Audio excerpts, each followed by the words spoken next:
Actually sir मुझे थोड़ा डर लग रहा है कि शुरुआत कब करनी चाहिए, क्योंकि जो सेकंड या थर्ड अटेम्प्ट वाला है वो असल में अपनी तैयारी अब कंप्लीट कर रहा है। और उसके साथ साथ एनसीईआरटीज हैं, स्टैंडर्ड बुक है, मंथली मैगजीन है, बहुत सारी चीजें हैं करने के लिए, तो उसको कैसे हैंडल करना चाहिए हम लोग? देखिए, जिसको फर्स्ट अटेम्प्ट में प्रीलिम्स क्लियर करना है तो जीएस थियरी करंट प्रीलिम्स में कंबाइन करें 14,000 पेज है।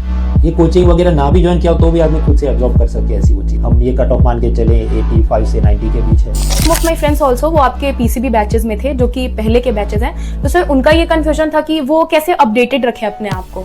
आजकल लोगों को झुंझुने चाहिए, तो एक फोमो फील होता रहता है कि दिल्ली जाना चाहिए प्रिपरेशन के लिए, नहीं जाना चाहिए, घर से किया जा सकता है। दिल्ली आने का सीन कौन सी स्थिति में बन सकता है? मैं प्रभावित हूँ एप्पल के आईफोन से। प्रॉब्लम यह आया कि बड़े बड़े इंस्टीट्यूट्स को भी अपने टीचर्स को टाइम पे सैलरी नहीं दे पा रहे। ऑनलाइन में ये है, आप कुछ पढ़ रहे हैं, मम्मी ने बोला आ जाओ खाना है, कोई मेहमान आ गया। अभी करंट अफेयर्स से रिलेटेड कि करंट अफेयर्स कैसे करना चाहिए, कुछ पॉलिटी का current affairs, not like current affairs means everything. Trick based questions होते हैं, कुछ नॉलेज बेस्ड होते हैं, तो कैसे किस प्रोपोर्शन में उसको हैंडल करना चाहिए। कूल ट्रिक्स वाले जो हैं यूट्यूबर्स, एग्जाम की अगली रात तक वो सब बिखरे बिखरे रहते हैं। सर अनदर क्वेश्चन इज कि इकोनॉमिक्स से बहुत सारे स्टूडेंट्स को डर लगता है, स्पेशली जिनका नॉन कॉमर्स या नॉन इकोनॉमिक्स बैकग्राउंड है। देखिए, इकोनॉमिक्स से डरने का विकल्प क्या है? महाराष्ट्र स्टेट एजुकेशन बोर्ड की 11-12 की इकोनॉमी की किताबें। प्लान भी रखना चाहिए, नहीं रखना चाहिए, और अगर रखते हैं तो एक बैलेंस्ड अप्रोच कैसा होना चाहिए? तो करते करते सेकंड थर्ड मैक्सिमम मेरे हिसाब से 4 अटेम्प्ट तक देने चाहिए। उसके बाद सर आपका फेवरेट स्ट्रीट फूड क्या है दिल्ली का? सर आपका फेमस टैगलाइन है बाबू सोना, तो सर ये बाबू सोना लोग हैं कौन, मतलब सर इनकेस किसी साल आपकी पढ़ाई में से एक भी क्वेश्चन नहीं आया तब आप क्या करें? और सर अगर आपको एक न्यूज़पेपर सजेस्ट करना हो एस्पिरेंट्स को, तो the Hindu versus Indian express, आप किसको सजेस्ट करिएगा? क्योंकि आप भी एक स्टूडेंट रह चुके हैं, तो अपने स्टूडेंट लाइफ का सबसे ज्यादा क्या मिस करते हैं आप? आपने इस एग्जाम को matter of life and death बनाया। Welcome to my first podcast blog with Mrinal Patel sir. और अभी 11 बजे से उनका सेशन था और 11 मेरे घर पे ही बज गए हैं, क्योंकि लाइब्रेरी से आने में मुझे घर पे देर हो गया। पर कोई नहीं, अभी थोड़ी देर में हम निकलेंगे। बाकी मेरी जो टीम है उन्होंने जितने भी आपके क्वेश्चंस थे मेरे इंस्टाग्राम टूशी स्टडीज पे और यूट्यूब स्नेहा तुशी पे, उन सबको कंपाइल करके और स्क्रिप्ट बना दिया है। तो हमारे जो भी क्वेश्चंस हैं उनके ऊपर चलते हैं, सर से इंसाइट लेंगे। अच्छा, मैं आपको बता दूं कि इसमें बिगनर से रिलेटेड जिनका लास्ट अटेम्प्ट है, plan B, current affairs, economy का फियर, इससे रिलेटेड जितने भी आप लोगों के क्वेश्चंस थे, जितने भी हम एस्पिरेंट्स के जेन्युइन कंफ्यूजन्स होते हैं, उससे रिलेटेड सारे क्वेश्चंस मैंने इसमें ऐड कर दिए हैं। साथ ही साथ सर के पर्सनल लाइफ से भी रिलेटेड जो हम लोगों को क्यूरियोसिटी होती है कि बाबू सोना कौन है और सर का फेवरेट स्ट्रीट फूड क्या है, सर का इनकम कितना, ये सारे क्वेश्चन हमने ऐड कर लिए हैं। तो चलते हैं और सर का इंसाइट लेते हैं।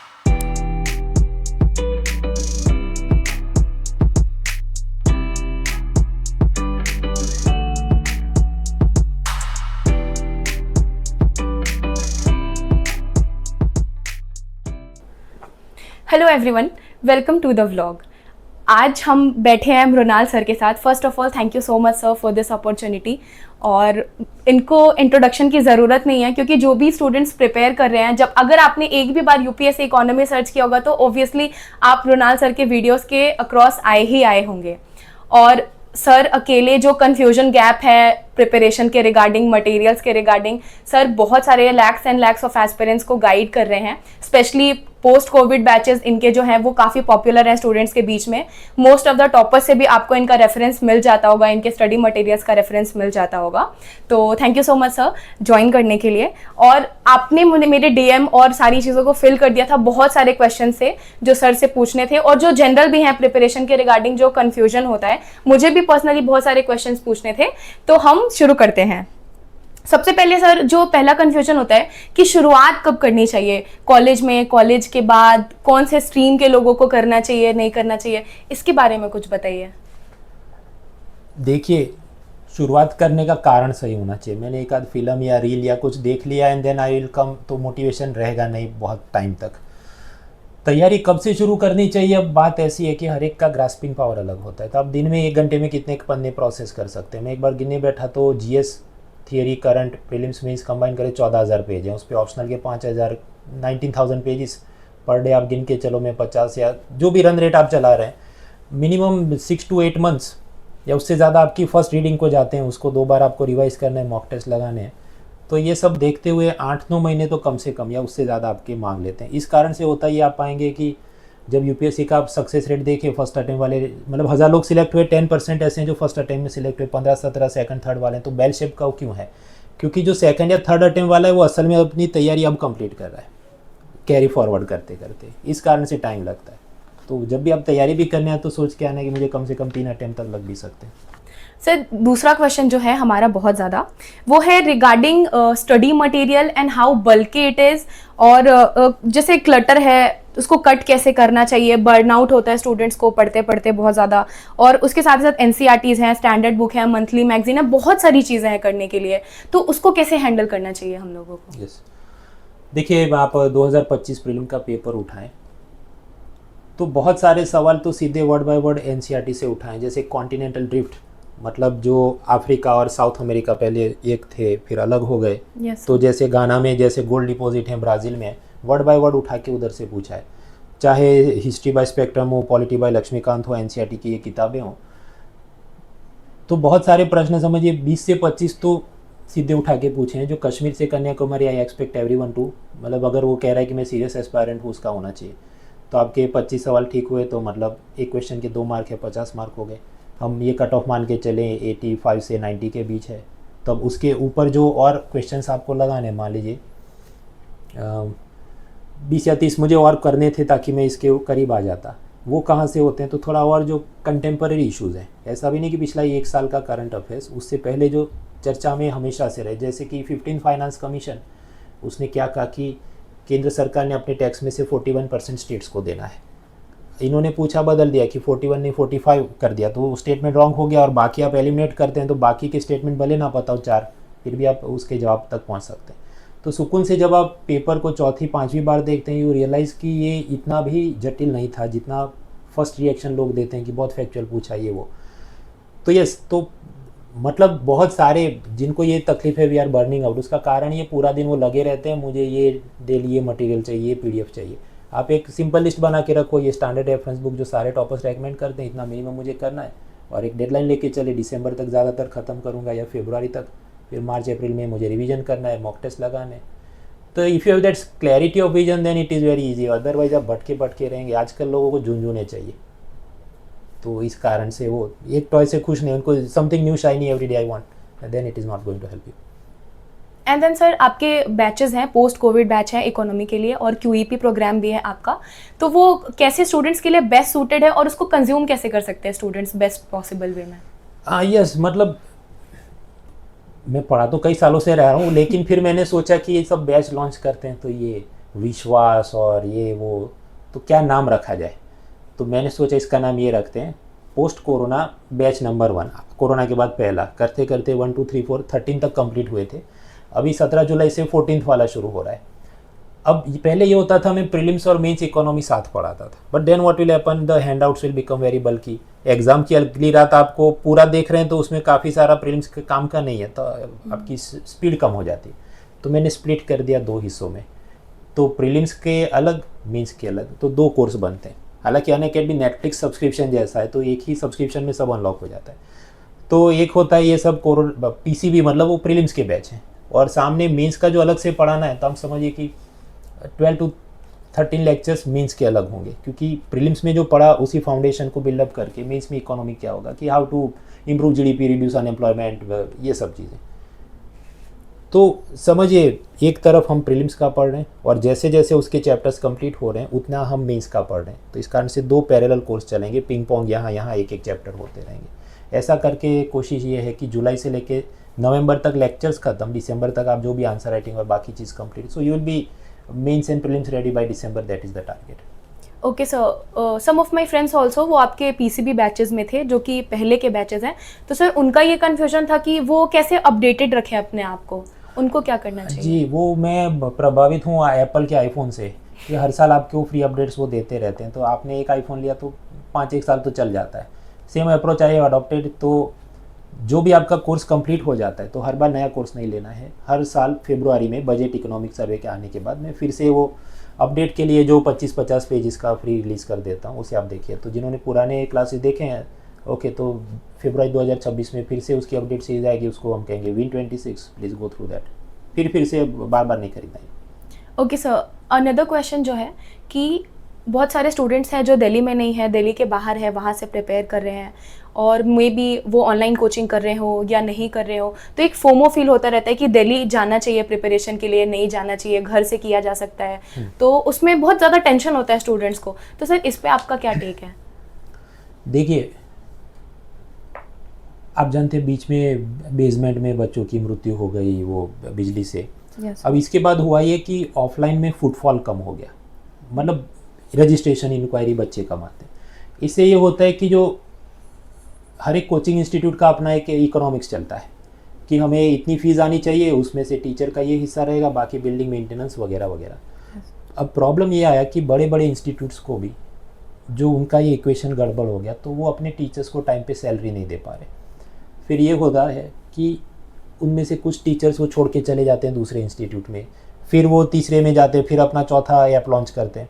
ये सब के चलते जो पढ़ाई डिस्टर्ब हो रहे, मतलब प्रीवियसली जो चीज़ें थी वो डिस्टर्ब हो गई। तो अब कई बार ये होता है आप लाख रुपए फीस देते हैं, लेकिन फिर भी यहाँ है तो पता चले अच्छा आधा कोर्स, फिर टीचर चले गए, अब मुझे ऑनलाइन पढ़ना है, तो ऑनलाइन ही पढ़ना है तो ऑनलाइन ही पढ़ लेते पहले से।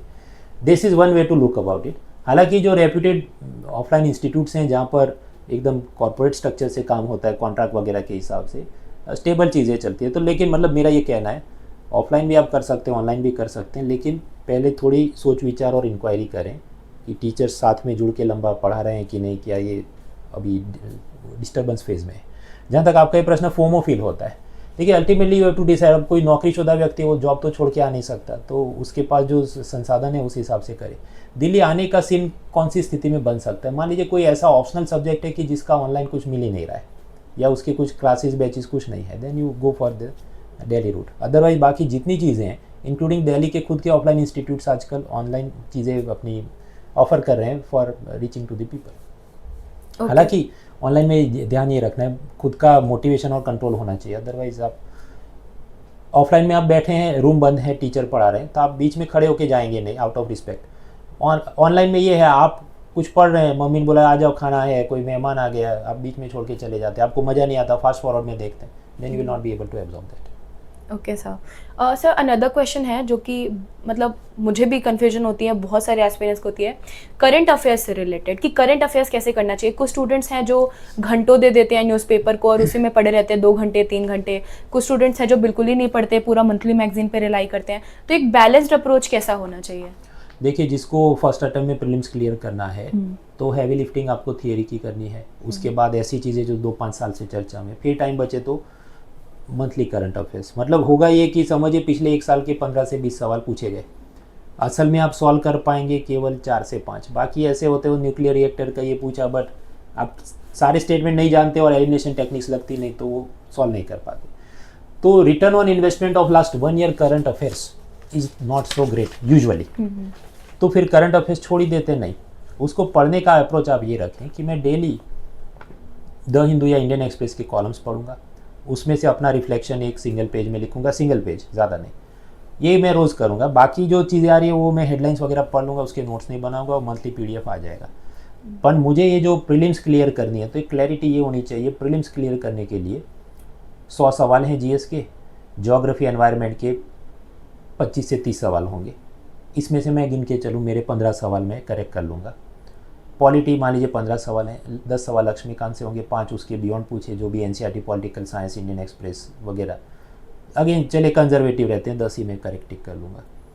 Then comes history. अब हिस्ट्री बीच में थोड़ा टफ किया था, इस बार आसान किया, तो मान लीजिए हिस्ट्री के 16 सवाल थे, उसमें से नहीं तो 8 से 10 तो बहुत आसान इस बार थे, कि इसे स्पेक्ट्रम, फ्रीडम स्ट्रगल, NCERT का बेसिक पूछा था। इकोनॉमी, अब इकोनॉमी एंड गवर्नमेंट स्कीम में मान लीजिए जो 15-17 सवाल है, एटलीस्ट 10 तो हर साल ऐसे होते हैं कि आप मैनेज कर सकते हैं NCERT और उसके ऊपर ये फाइनेंस कमीशन, बिटकॉइन, GST वगैरह से। तो जब आप हिसाब निकालते हैं तो आप कट ऑफ है 90, that means I need 45 correct, उसके बहुत करीब तो आपको यही ले जाता है। करंट अफेयर्स, जब मैं कहता हूँ करंट अफेयर्स का मतलब कि गुकेश ने इसको हराया कि नहीं, खो खो का नेपाल के साथ स्कोर क्या बना भारत का, इस टाइप का you could have never ticked it, तो उसकी बहुत लेफ्ट राइट करने का फ़ायदा कम है।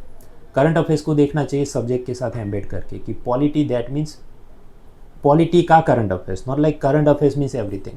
तो पॉलिटी थियरी कंप्लीट है, उस पर करंट अफेयर्स का मेरा ये ग्रिप है, और ये मेंस के लिए ग्रिप मुझे ज़्यादा चाहिए रादर देन प्रीलिम्स, क्योंकि मेंस के अंदर आप पाएंगे polity is mostly current centric rather than theory centric. Same goes for economy में कंटेम्पररी इश्यूज़ के सेंट्रिक रहती है, तो 3-5 साल का क्या चल रहा है। तो करंट अफेयर्स की हाई आप कम करें, दैट विल हेल्प यू।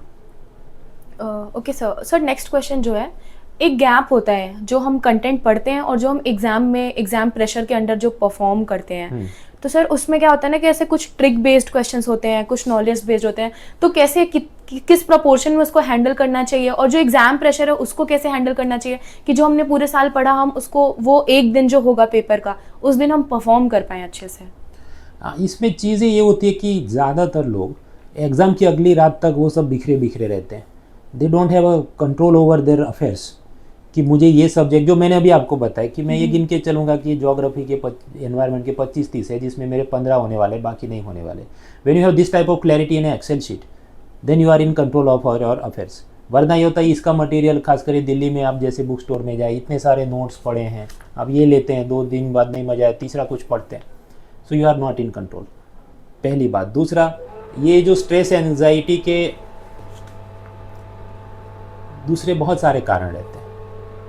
आपने इस एग्ज़ाम को matter of life and death बना दिया है, आप अपने फेसबुक के फ्रेंड्स को फॉलो कर रहे हैं कि वो क्या कर रहा है, और इसके चलते आपका चिड़चिड़ा स्वभाव है, क्योंकि आप सोच के चलो आपको 3 साल लग भी सकते हैं। तो ये जब स्ट्रेस बढ़ने लगता है और एग्ज़ाम के करीब ये स्ट्रेस और बढ़ जाता है कि अब मैं क्या करूँ, मुझे ज़िंदा नहीं रहना है, that is another problem. Third, ये सब कूल ट्रिक्स वाले जो हैं यूट्यूबर्स, समझिए सेम क्वेश्चन आप तीसरी बार देखेंगे आपको आसानी लगेगा, और ये सब लोग शेयर बाज़ार में होता है पैटर्न रीडिंग, कि मान लीजिए कोई शेयर गिरा, फिर वापस थोड़ा ऊपर गया, फिर गया, तो वो इतना ऊपर जाएगा, डब्ल्यू शेप ग्राफ है।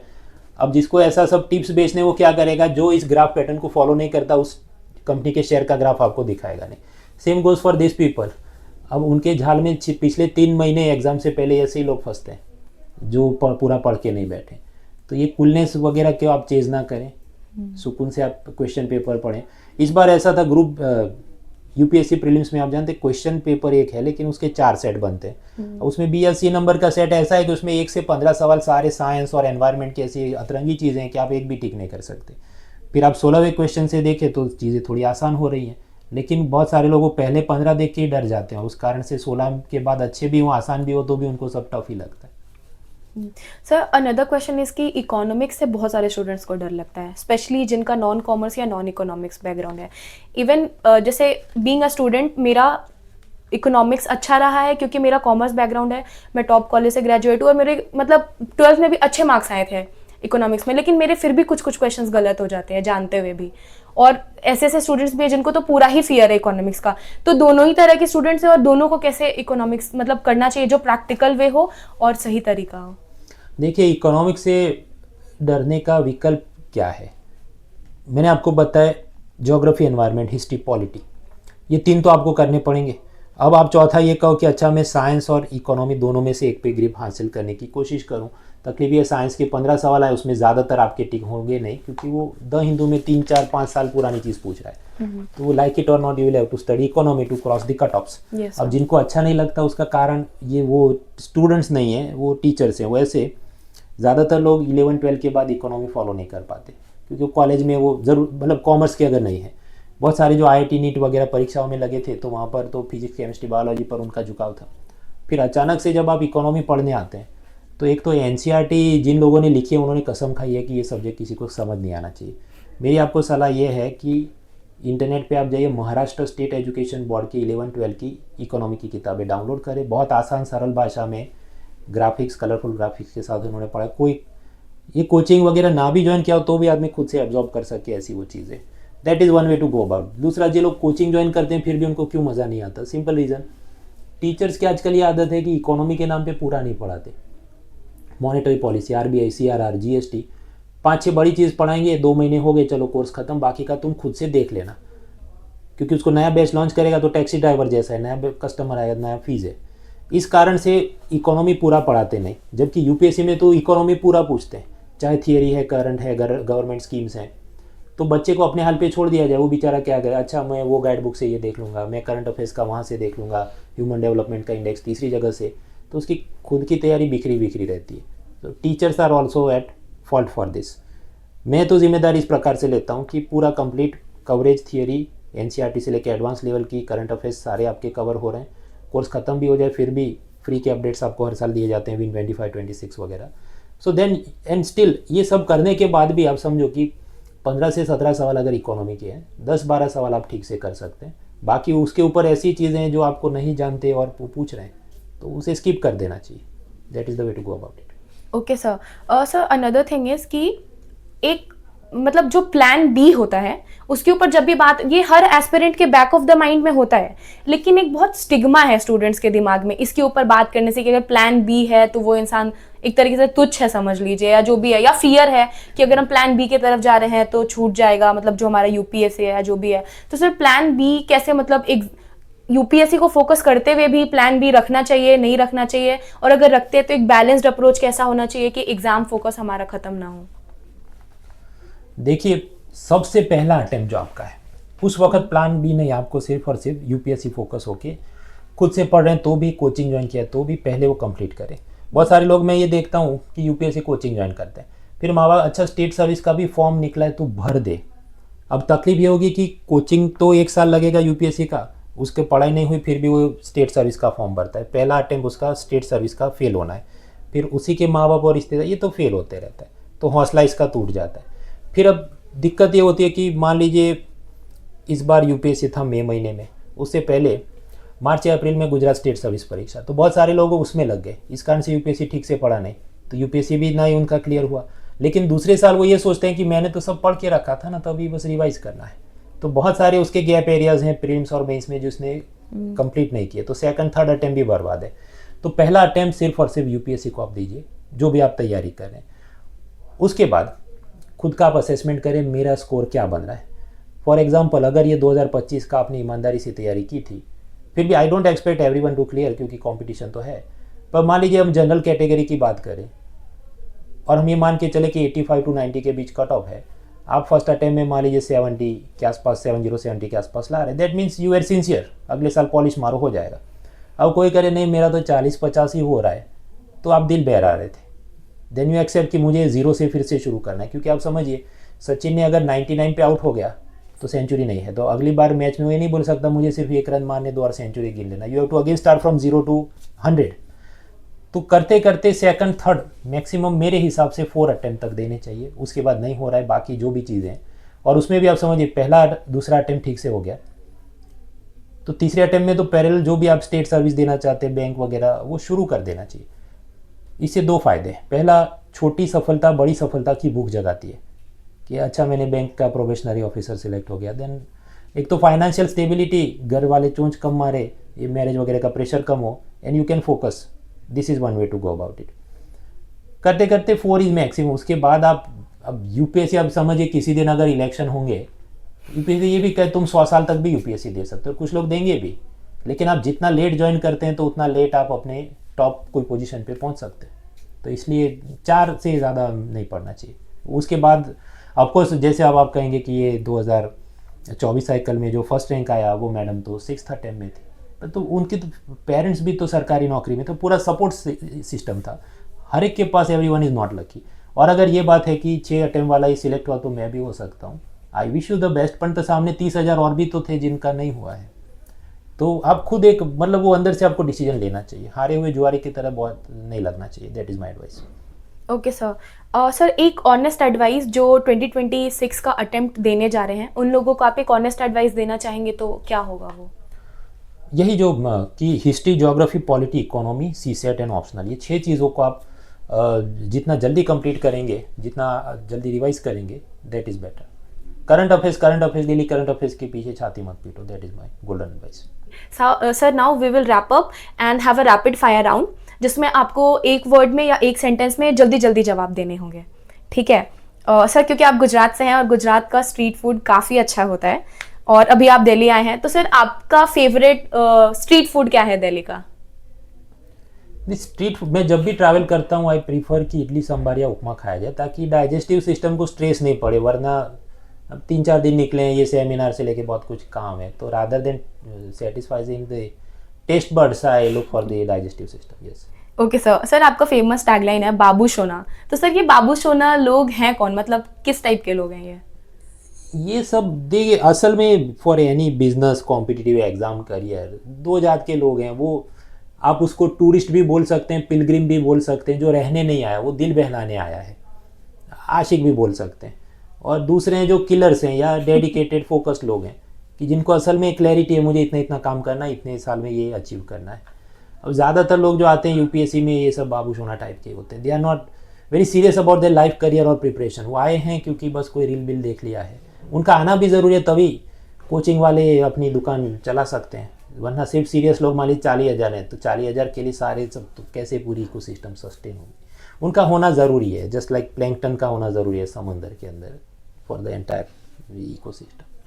पर एक और भी मैं चीज़ ऐड करूँ, देखिए हर एक के अंदर एक उम्र होती है तो हर एक में कोई ना कोई बाबू सोना है, सम टाइप ऑफ इमेच्योरिटी है। जितना आप जल्दी उसे ओवरकम करें that is better for your life and career. Sir in case किसी साल आपके पढ़ाए हुए में से एक भी क्वेश्चन नहीं आया, तब आप क्या करेंगे? तब मैं वो चीज़ कबूल कर लूँगा, मैं ये नहीं कहूँगा। देखिए मैं ऐसा असल में हुआ है इंटरनेशनल रिलेशन में, एक साल ऐसा गया कोई सवाल नहीं, फिर अगले साल 11 सवाल आए। ज्योग्राफी में भी बीच में आजकल ये हो रहा है कि ज्योग्राफी से अच्छे खासे सवाल आते हैं, बीच में 1-2 साल ऐसे गए कि मुश्किल से 4 सवाल हो, और वो भी ऐसा जनरल नॉलेज कि अच्छा नेशनल हाईवे नंबर 5 ये स्टेट से ये स्टेट जाता है नहीं, वो देख के लोग ज्योग्राफी पढ़ना ही छोड़ दें। लेकिन वापस उसका साइकिल में नंबर आया है। इवन हिस्ट्री में बीच में ये हुआ कि ऐसा अतरंगी आर्ट कल्चर पूछ रहे थे, लोग पढ़ना ही छोड़ दें। फिर इस बार फ्रीडम स्ट्रगल और आसान चीज़ें पूछी हैं तो अगेन पीपल, तो साइकिल चलते रहती है उसमें।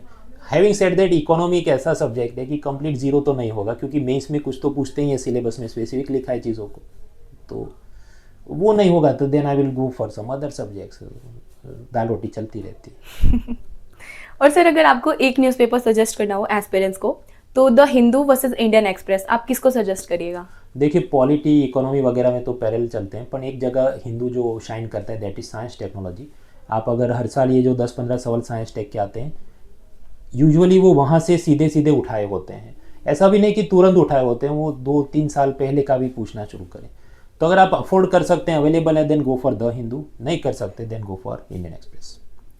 Sir what you miss the most, क्योंकि आप भी एक स्टूडेंट रह चुके हैं, तो अपने स्टूडेंट लाइफ का सबसे ज़्यादा क्या मिस करते हैं आप?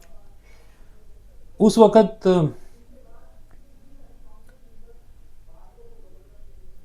स्टूडेंट लाइफ के अपने मित्रों को मिस करता हूँ। अभी मित्र तो प्रतीक सर हैं, बाकी सब कलीग्स हैं, नहीं तो जूनियर हैं या सीनियर हैं। I miss my friends, yes.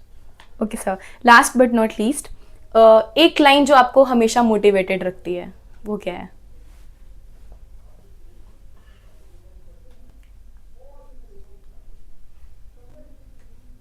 Lines तो बहुत सारी मुझे मोटिवेट रखती हैं, पर जो यूपीएससी एस्पायरेंट्स हैं उनको मैं अगर बोलना चाहूँ कौन सी, then aim lower if you miss because you are hitting about the target. वैसे आप बंदूक से गोली मारो तो थोड़ा रिकॉइल के चलते ऊपर गोली जा रही है, जबकि उसको इधर आना चाहिए।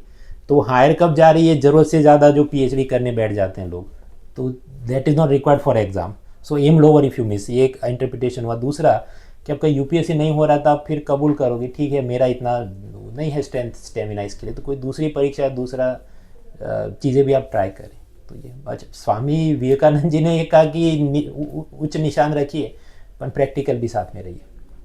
Okay, thank you so much sir इन सारे क्वेश्चंस का जवाब देने के लिए, क्योंकि ये सारे क्वेश्चंस हैं जिससे जो एस्पिरेंट्स है ना वो साइलेंटली स्ट्रगल कर रहे होते हैं पर शेयर नहीं कर पाते किसी से। तो आई होप आपको इन सारे आंसर से बहुत ज़्यादा क्लैरिटी मिली होगी। आप भी चैनल को लाइक शेयर सब्सक्राइब करें। Stay tuned, let's crack it.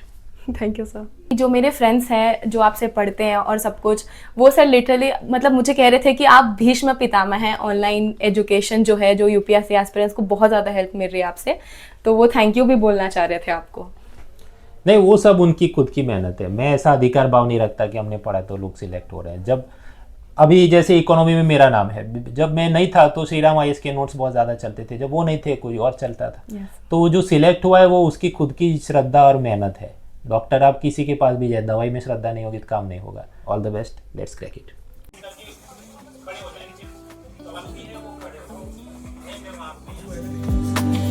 ख्वाबों को इन आँखों में लेके चल पड़े राह पे, मंजिलों से भी ज्यादा है प्यारे सफर के ये रास्ते। तो guys, it was so much fun attending the Unacademy session and I felt so overwhelmed meeting Mrunal Patel Sir. और उनका जो मतलब जब उनसे मैंने बात करी, पहले तो मुझे बहुत ज़्यादा डर लग रहा था, पर उनसे बात करके मुझे बहुत अच्छा लगा। आप लोगों के जो क्वेश्चंस थे उसका जवाब भी आप लोगों ने देखा होगा। सर का बहुत ऑनेस्ट रिव्यू था हर चीज़ पे, और अलग से भी सर ने मुझे बहुत अच्छे से समझाया, जो कि मुझे बहुत ज़्यादा अच्छा लगा। टैब भी वहाँ पे मिल रहा था जो लोग क्वेश्चन के आंसर कर रहे थे, पर मुझे भी टैब की ज़रूरत थी, पर मैं डिस्क्वालीफाई हो गई सिंस मैंने सर का इंटरव्यू लिया था, तो वो बायस लगता है इसीलिए। बाकी काफी अच्छा रहा मेरा आज का दिन, और अब हम चलते हैं लाइब्रेरी और कंटिन्यू करते हैं अपना सेशन। और अगर आपको इस वीडियो से हेल्प मिली होगी और क्लैरिटी मिली होगी प्रिपरेशन के रिगार्डिंग, तो चैनल को लाइक शेयर एंड सब्सक्राइब जरूर करिएगा, और साथ साथ अपने दोस्तों के साथ भी जरूर शेयर करिएगा।